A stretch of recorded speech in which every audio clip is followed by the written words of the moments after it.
Hey guys, welcome back to the Jersey Comic Crew. On today's episode, we are delving into all of the Easter eggs we think you guys need to know in Loki episode 3. Come on inside.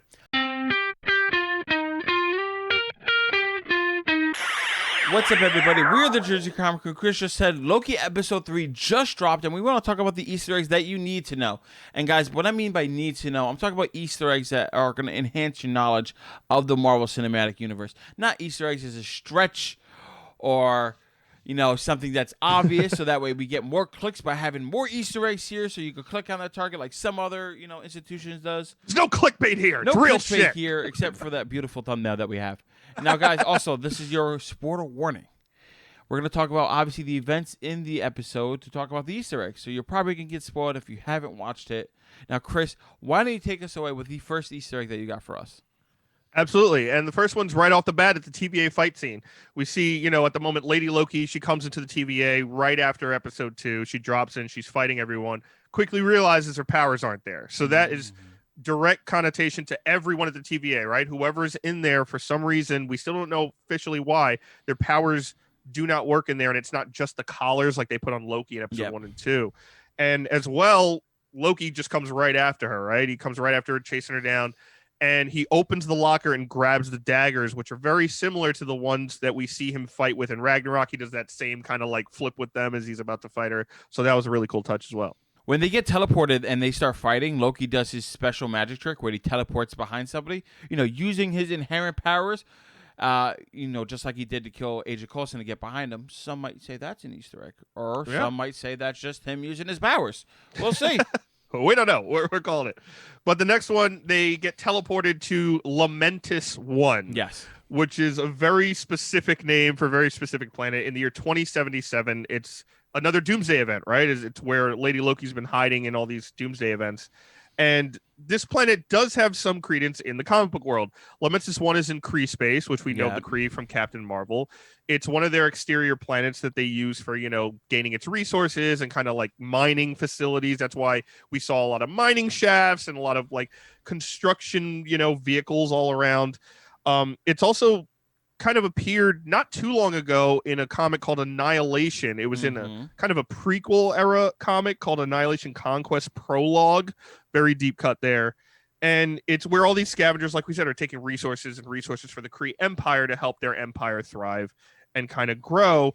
And it also kind of went under a character we know from Guardians in the comics named Philavelle, Rob. Philavelle, if you don't know, she is the daughter of Marvel in the comics, the original Captain Marvel. And fun fact, she's also married to Moondragon. Now, Moondragon is the daughter of Drax the Destroyer. So two characters that, we might be seeing their children down the line in the MCU. It all comes together like a circle. Like a circle. So that was a great movie. Great movie. So the next up is the big train scene, right? They get on the train, they sneak on the train, and we finally get the moment where Loki and now Sylvie are talking. She hates being called Loki. She tells him to call her Sylvie. She explains that her magic is an enchantment. This is all connecting the dots to what Rob and I theorized last week, which she is indeed the Enchantress, whether she's taken that moniker on herself. Correct. Because she doesn't want to be known as Loki, and obviously Enchantress is a character in the MCU now officially, basically, without saying, and a big character in the comic books of Thor, which Rob and I delved into last week. Talking more about the Sylvie character, her headpiece, her crown. Just like in the comics, Lady Loki has one broken horn. In the TV show, Lady Loki, or Sylvie as we're calling it, or Enchantress, whatever it is at the end of the day, she has one broken crown. So direct relation again to the comic for inspiration. Absolutely. And then so now as we continue the scene, we're really getting to their backstories. Loki's talking about his mother, Freya, who we know was a witch in the MCU and in canon in the comics, teaching him about magic. He does that really cool like fireworks thing with his hands. He does the cool pen in the notes.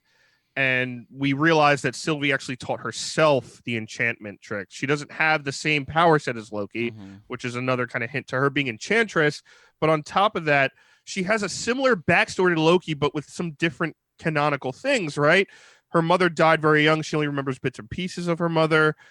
She was told that she was adopted way earlier than Loki, so it was less of like this brunt Force trauma that it was for Yeah. Loki in the first Thor movie. So those were some kind of big similarities and differences of different variants of kind of the same people and characters. Like Chris just said, Loki does magic with his hands in this scene, just like he did in the previous movie. Loki uses magic. It's a direct Easter egg to all the other events that Loki has done. He uses magic.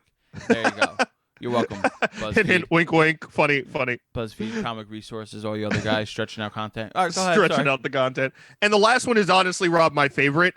And this is the last big one. It's actually not that big, but Loki's kind of dancing and singing and drunk on the train. Sylvie takes a nap, and he's drinking and he's singing Norse and, Asgardian drinking songs. And at the end, he grabs his like martini glass or whatever he's drinking, and he smashes it and yells another. Yes. And of course, that is a direct callback to Thor drinking coffee for the first time in the diner with Darcy and Jane Foster, and he slams it on the diner floor, screaming another, which is I thought was just a great touch because it wasn't just a Thor character trait. It's like this rich Asgardian family who just has no care for silverware or items. This drink, I like it. I know, it's great, right? Another! Of China. I agree. Like, I love it. It's a great callback to something that happened before. Great Easter egg, a lot of fun. Not something silly like him using magic. But guys, those are the major Easter eggs that we found in this episode that you guys needed to know. Might not be a lot here, but it's definitely some interesting stuff, especially the daughter of Marvel maybe making an appearance because of the moon that they were on. Definitely the information about Sylvie, learning more about that character as Loki or Enchantress. Guys, let us know down in the comments below. What was your favorite Easter egg or non-Easter egg? Him using magic. Let us know. Hey guys, thanks so much for watching. As always, please give us a thumbs up, really helps the channel out a lot. If you're new, subscribe and turn on notifications. You don't want to miss any more Easter eggs. You don't want to miss any more Loki stuff every week that we get to you guys. Make sure you follow us on our Instagram and Twitter at Jersey Comic Crew. And as always, I'm Chris Heller. That is Rob Moran with the Jersey Comic Crew, and we will see you next time.